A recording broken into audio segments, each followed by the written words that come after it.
আমার উম্মতের জন্য সব চাইতে বড় ভয়ঙ্কর জিনিস রেখে গেলাম, নারী। কথা বলে না কেন? পড়া কোরআন শরীফের যতগুলো পড়ার আমি সব পড়েছি আমার ভার্সিটি থাকাকালীন। একটা বিষয় আমার কাছে ক্লিয়ার, আল্লাহ শয়তানের চক্রান্তের কথা কোরআনে যত জায়গায় দিয়েছেন সেখানে দিয়েছেন দঈফ বা দঈফা। ইন্না কায়দা শায়তানি কানা দঈফা। আল্লাহ বলেন শয়তানের যত চক্রান্ত আছে দুর্বল, একেবারেই দুর্বল, একেবারেই। এই যে দঈফা, একেবারেই দুর্বল। মাকড়সার জালের মতো দূর থেকে মনে হয় বিশাল কিছু, সামনে যে শুধু একটা লাঠি দিয়ে বাড়ি দেবেন সব চুরমার হয়ে যাবে। এই কথা বলছে না কেন? কিন্তু কোরআনে কারিমে যেখানে মেয়েদের চক্রান্তের কথা আছে সেই জায়গায় দুর্বলে শব্দ নেই, সেখানে আজিম আছে। ফালাম্মা রাআ কমিসাহু কুদ্দা মিন দুবুরিন ফাকাইদাহুন্না ইন্না কাইদাহুন কাইদাকুন্না আযীম। এই এদিকে তাকান। আল্লাহ পাক এখানে কায়দা কো, কায়দা কি লেখেননি, কায়দা কন্যা দিয়েছেন বহু বছর। যদিও আয়াতটা নাযিল হয়েছিল জুলাইখার ব্যাপারে, কিন্তু কন্যা বহু বচন দিলেন কেন? কা কমা কন্যা বহু বচন দেওয়ার কারণ কি? কারণ জুলেখা শুধু একা না, কিয়ামত পর্যন্ত এরকম দুর্বিসন্ধি জুলেখা দুনিয়ায় আসবে। তাদের চক্রান্ত এত ভয়ঙ্কর, শয়তানের চাইতেও ভয়ঙ্কর। সম্মানিত মা বোন যারা এসেছেন, অনেকের মন খারাপ হয় যে হ্যাঁ শুধু আমাদের পেছনে লাগে হুজুর।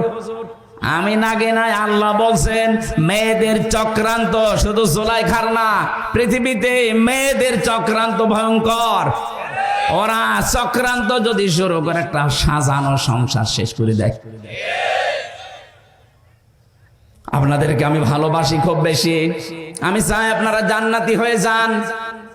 নবীজি বলেছেন আদ-দুনিয়া কুল্লুহা মাতাউন ওয়া খায়রু মাতাউদ দুনিয়া ইমরাতুস সালিহা। পৃথিবীর সব কিছুই তো সম্পদ, এর ভেতরে উত্তম সম্পদ হচ্ছে আল্লাহওয়ালা মেয়ে মানুষ।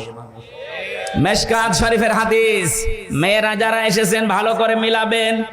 কোন মহিলা যদি নেককার হতে চায়, কোন মহিলা যদি সত্যি জান্নাতের 8টা দরজায় খুলে রাখতে চায় দুনিয়ায় জীবিত থাকতে, যে আমি জীবিত আছি, জান্নাতের 8টা দরজায় আমার জন্য খোলা থাকবে।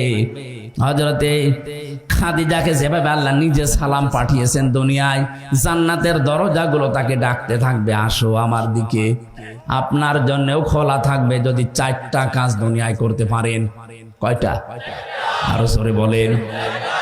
1 নম্বরে বিশ্বনবী জানিয়েছেন, কোন মহিলা যখন তার স্বামী বাড়িতে আসবে কর্মজীবন শেষ করে, মাঠে ঘাটে চাকরি বাকরি ক্ষেত খামার শেষ করে যখন বাড়িতে আসবে, ইদা নাজারা ইলাইকা ইলাইহা ইদা নাজারা ইলাইহা সাররাতুহু, তার দিকে নজর দেওয়ার সঙ্গে সঙ্গে যেন সে স্বামীকে আনন্দ দেয়, হাসি খুশি দিয়ে, অভ্যর্থনা দিয়ে, কথাবার্তা দিয়ে, ব্যবহার দিয়ে, খেদমত দিয়ে, যেভাবেই হোক স্বামীকে যেন সে আনন্দ দেয়।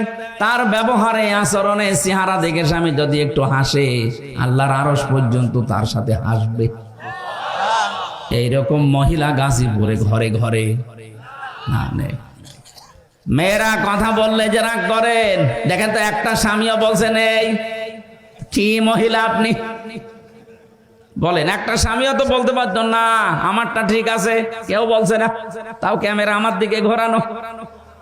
কথা বলে না কেন? আমি হাসির জন্য বলছি না, আজ 100টা পরিবারে এই সমস্যা।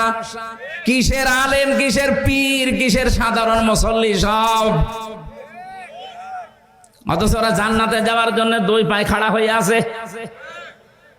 আপনি শুধু নামাজ পড়ে রোজা রেখে কালো বোরকা পরে জান্নাতে জীবনও যেতে পারবেন না, কারণ যে কয়টা ফরজ কাজ তার ভেতরে এটা একটা।